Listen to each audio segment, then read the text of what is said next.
So many reasons. I mean, a brilliant script, brilliant actors, but to get to go and work in a beautiful location doesn't hurt. Yeah, you know lovely. What I mean?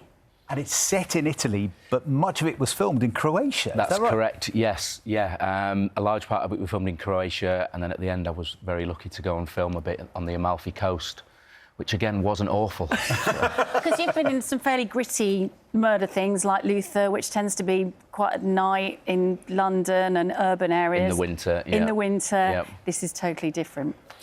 I mean, it looks a hell of a lot warmer on camera. But it was kind of earlier in the year, and the weather wasn't always amazing. Oh, really? I assume from the clip It looks, that I it's know like you watch it summertime. back, and Yeah. great, it looks stunning. Do you have to wear clothes? Because presumably they like the vibe of it looking really warm, so even if it's really cold, do you still have to wear, like, summer Absolutely, gear? absolutely. There was a few occasions where we'd get the call late at night, it's going to rain tomorrow, we're going indoors, so the schedule would change around last minute.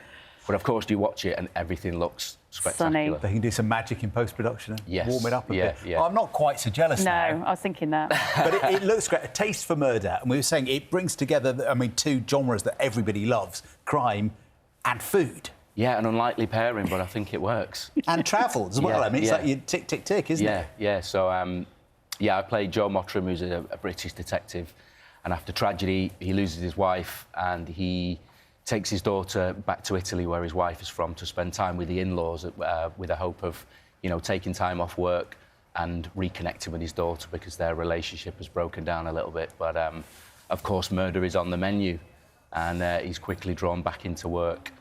And the in-laws, played by the wonderful Phyllis Logan and Urbano Berberini, they can see that this relationship has broken down, and they say, do you never sit down and talk together when you cook? And they're horrified to hear that they never sit down to talk because Joe can't cook.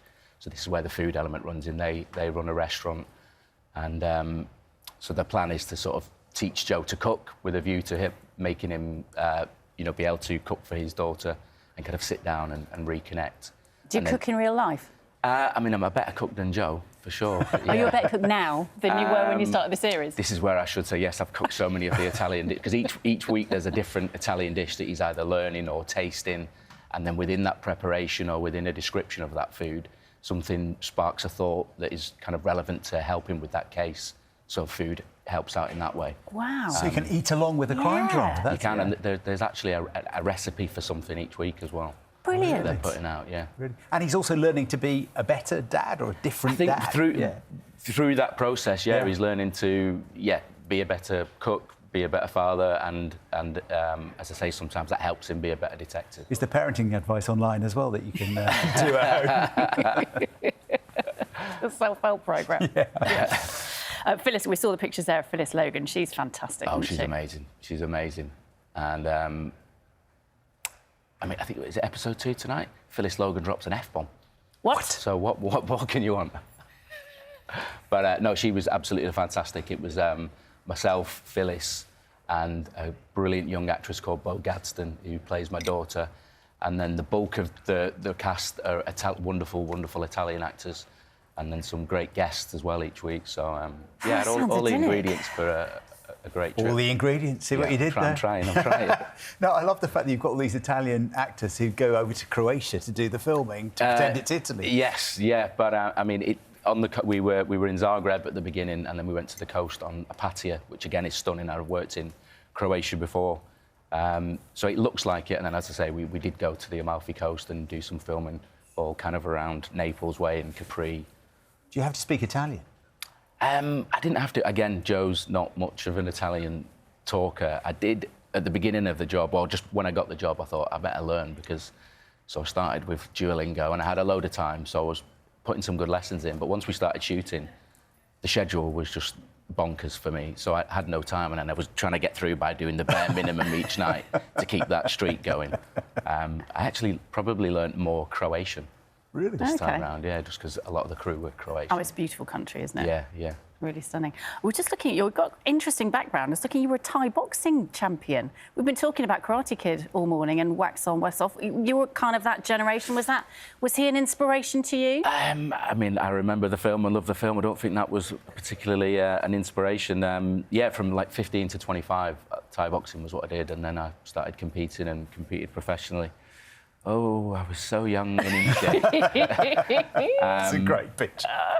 Yeah, I did that from like 15 to 25. And So then how do you make the switch? I don't know. I mean, it's a young man's game, and I guess I always thought I needed to get a proper job. Probably still need to get a proper job, but it was sort of accidental. I got into extra work, you know, doing background stuff, and I kept getting asked to say little things, and then started an acting class in Manchester. Got spotted there and asked to audition for Shameless, which I got, and then that was like the first thing. And then, yeah, I kind of had no right being in this business. But one thing I did kind of learn later, further into it actually, that my experience as a professional fighter transferred. You know, there were so many transferable skills, just that hard work, commitment, dedication. You know, what you put in, you're going to get out, or you hope to get out. Because, you know, nothing was guaranteed, and I've obviously been acting now much longer than I was a fighter, but still getting away with it.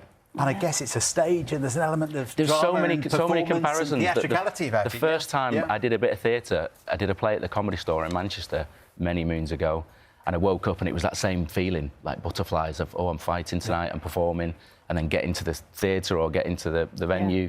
It was so similar, and then coming off stage also was that same sort of adrenaline rush.